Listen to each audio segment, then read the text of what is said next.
Hello అందరికీ. ఈరోజు మా ఇంట్లో ఫుడ్ వచ్చి వేడిగా వైట్ రైస్,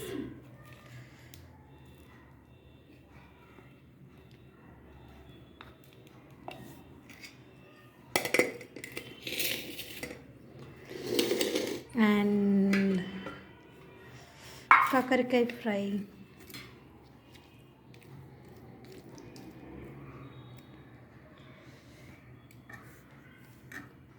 కొన్ని కాకరకాయలు వేసి ఆనియన్స్ ఎక్కువ వేసి చేసినాను.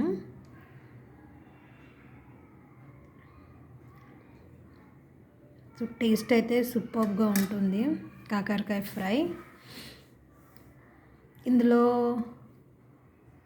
చాలామంది ఈ ఇత్తులు పడేస్తారు, కాకరకాయ ఇత్తులు. అది తింటే చాలా మంచిది హెల్త్కి. అసలు కాకరకాయ అంటే మొత్తమే మంచిది, కానీ ఈ ఇత్తులు ఇంకా చాలా బెనిఫిట్స్ ఉంటాయి ఈ కాకరకాయ ఇత్తులతోటి మనకి. సో అందుకనే ఇత్తులు అలానే వేసాను నేను. యమ్మీ కాకరకాయ fry and hot white rice.